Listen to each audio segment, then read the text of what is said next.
मेरा नाम आशीष प्रकाश और आप सभी का वेताल यूट्यूब चैनल पर स्वागत है। ली फॉक द्वारा रचित, साइबेरी द्वारा चित्रांकित पांचवें वेताल पर कॉमिक्स आधारित है। कैप्टन अमेजॉन जलदस्यु रानी। अमेरिका, बोस्टन शहर। कैप्टन एडम यॉर्की स्कीपर की पत्नी का अंतिम संस्कार। कैप्टन अपनी बेटी जूलियट को समझाता है कि उसे अब जाना होगा। उसकी आंटी एडिना उसकी देखभाल करेगी। जूलियट अपने पिता को बोलती है कि वो भी साथ चलना चाहती है। कैप्टन उसे समझाता है, तुम बड़ी होगी तो जरूर साथ लेके जाऊंगा।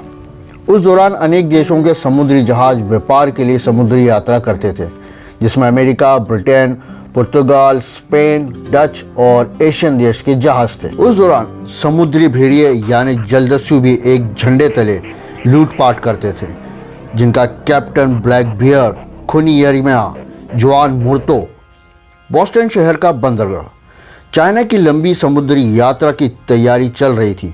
जूलियट 20 साल की हो गई थी, जो पिता के साथ यात्रा पर जाना चाहती थी। कैप्टन एडम समुद्री यात्रा के खतरों को बताता है।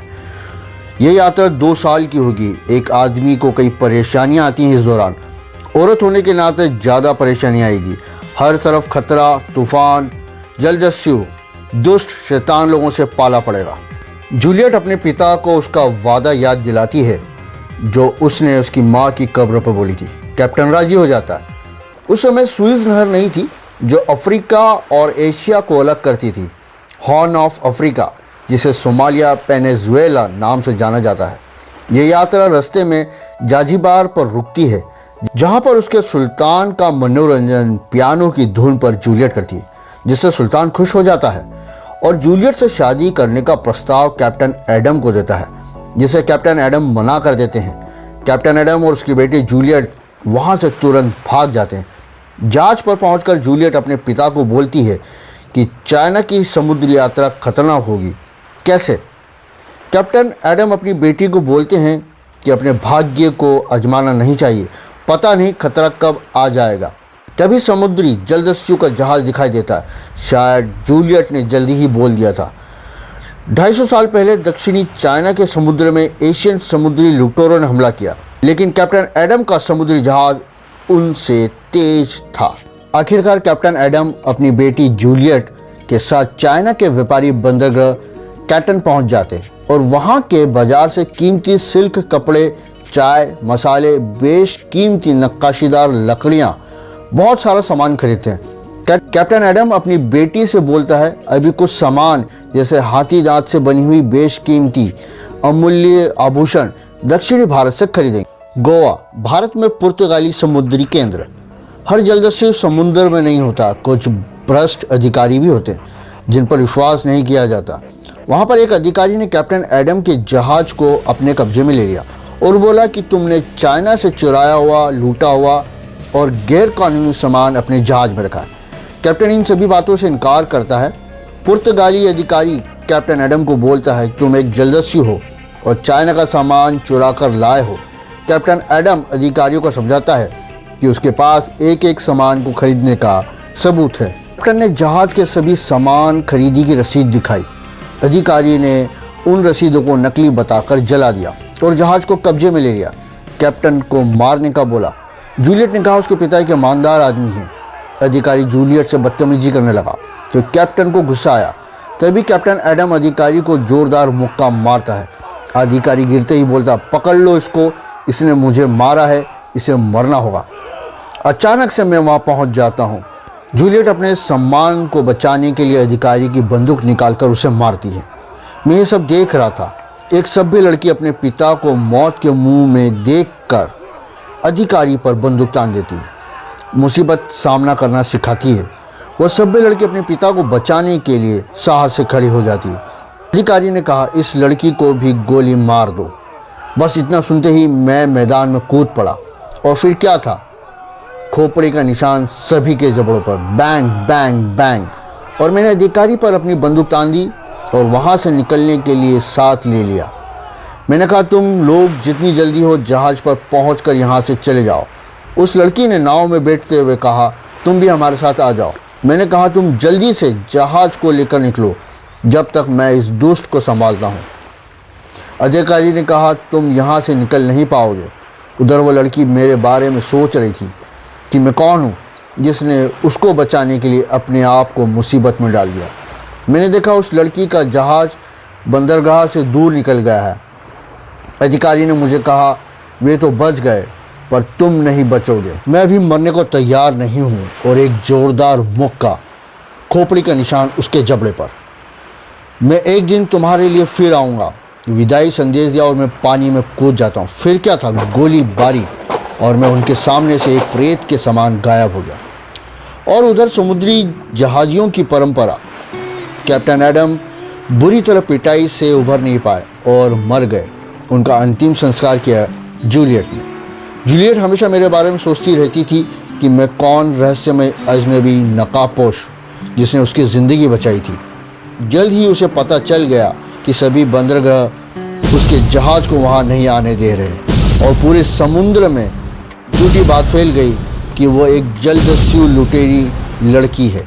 कई देशों के समुद्री युद्धपोत भी उनके जहाज़ का पीछा नहीं कर पाते थे क्योंकि उनका समुद्री जहाज़ सबसे तेज़ था। इतना सब होने पर उसने एक एकांत जगह पर सभी चाइनीज सामान की जगह अपनी सुरक्षा के लिए हथियार खरीदे। जूलियट और उसके बोस्टन जहाजी सदस्य युद्ध के लिए अपने आप को तैयार करते हैं क्योंकि इसके अलावा कोई और विकल्प नहीं था। फिर 7 समुंदर पर एक लीजेंड का जन्म होता है, कैप्टन अमेजॉन जलदस्यु रानी। और उसने घोषणा कर दी कि अब हम सभी जलदस्यु हैं। ये बात जल्दी ही पूरी समुद्री दुनिया में फैल गई। जलदस्यु रानी कैप्टन अमेजॉन की लोकप्रियता जल्द ही कुख्यात बदनाम कैरिबियन जलदस्युओं के स्वर्ग साबा तक पहुंच गई।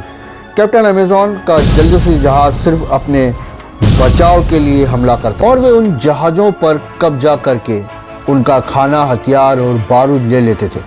उस जहाज़ के लोगों से वे शालीनता से व्यवहार करते, उनकी जान के बदले सोना ले लेते थे और कुछ खाना उनके लिए छोड़ देते थे। इस दौरान मैं दुनिया भर के समुद्री शैतानों को धूल चटा रहा था। मैं भी उस लड़की को याद करता था कि न जाने वो कहाँ होगी। वह भी मुझे याद करती थी कि मैं कहाँ हूँ, कैसा हूँ। मैं उसे ढूंढने निकला। कुछ लोगों ने बोला कैप्टन एडम का अमेरिकन जहाज चला गया या उसे जलदस्युओं ने डुबो दिया। अधिकतर अनजान थे कि वह समुद्री जलदस्यु रानी कैप्टन अमेजॉन बन गई है। बहुत जांच पड़ताल के बाद अनेक जलदस्युओं से जानकारी मिलने पर मैं कैरिबियन निकल पड़ा। जहाज के कप्तान ने मुझसे पूछा कि मैं नकाब क्यों पहनता हूँ। मैंने कहा अपनी आंखों को सूरज की रोशनी से बचाने के लिए मैं यह पहनता हूँ। मैंने कप्तान से पूछा क्या हम साबा द्वीप के पास से गुजर रहे हैं। उसने बताया अगर हम जलदस्युओं के उस साम्राज्य के पास होते तो ज़बरदस्त तूफ़ानी हवाएं चलती। वहाँ सभी कुख्यात जलदस्यु कैप्टन ब्लैक बियर्ड, खूनी यर्मिया, जुआन मोर्तो और एक नई महिला जलदस्यु रानी कैप्टन अमेजॉन रहते। साबा कैसे पहुँच सकते हैं? कप्तान बोले क्या मजाक कर रहे हैं आप? क्या वहाँ तैरने जाना है?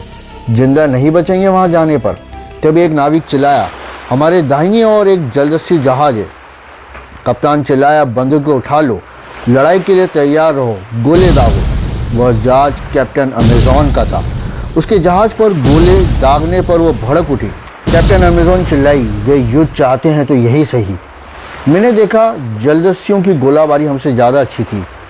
हमारे जहाज को बिना हमले किए निकल जाना चाहिए था। जहाज के कप्तान ने कहा अब तो देर हो गई है, वे ज़्यादा तेज हैं। यह जहाज तो कैप्टन अमेजॉन जलदस्यु रानी का है। कैरिबियन समुद्र में जैसे ही हमारे जहाज पर जलदस्यु पहुंचे, जहाज के कप्तान ने समर्पण कर दिया। जहाज का कप्तान दया मांगने लगा। जलदस्यु रानी ने कहा, गोलाबारी की शुरुआत तुमने करी थी, अब भुगतो, मैं तुम्हें नुकसान नहीं पहुंचाऊंगी। मैंने देखा जलदस्यु रानी कैप्टन अमेजॉन ही जूलियट थी। जूलियट ने जहाज पर से खाना, स्पिरिट, दवाइयाँ, सभी की बंदूकें, गोला बारूद अपने जहाज को नुकसान पहुंचाने के एवज में ले लिया और जहाज पर सभी लोगों के लिए चाइनीज सिल्क इत्र उनके प्रियजनों को देने के लिए उपहार में दिया। उसके जहाज छोड़ते ही कप्तान बोला कि उसे नहीं पता था जलदस्यु रानी दयालु है, उसे लगा वो सब कुछ ख़त्म कर देगी। मैंने बोला उसने उपहार में भी तो बहुत सारी चीज़ें दी। और मैं जलदस्यु रानी के जहाज पर जाने के लिए पानी में कूद गया। उसका जहाज बड़ी शान के साथ तेज़ी से आगे बढ़ रहा था और मैं उस जहाज़ के पीछे चढ़ गया। जलदस्यु रानी का जहाज़ जलदस्युओं के साम्राज्य सावा पहुंचता है। जलदस्यु रानी ने अपने साथियों से कहा, खाने के लिए और रुकने के लिए सोना रख लो, शांत रहना, हथियार रख लो। वे सभी हथियार हैं, सावधान रहना। मैं भी उनके पीछे पीछे चलने लगा। मुझे बड़ा आश्चर्य हुआ, एक सभ्य लड़की कैसे जलदस्यु रानी कैप्टन अमेजॉन बन गई। और उधर ऊपर जलदस्युओं के शहर में अधिकतर जलदस्यु उसे पहली बार देख रहे थे। जलदस्यु रानी कैप्टन अमेजॉन, एक आकर्षक सुंदरी जलदस्यु रानी। मैं भी वहाँ ऊपर पहुँच गया था। अब आगे क्या होगा जानने के लिए दूसरा भाग जरूर देखें और सुनें। आपको ये कॉमिक सुनकर देखकर मज़ा आया होगा। इसी प्रकार की वेताल की रोमांचकारी कॉमिक सुनने और देखने के लिए वेताल यूट्यूब चैनल को आज ही सब्सक्राइब करें और वीडियो को लाइक करें, शेयर करें। फिर मिलेंगे एक और वेताल की रहस्यमयी कॉमिक्स कहानी में। वेताल चलता फिरता प्रेत।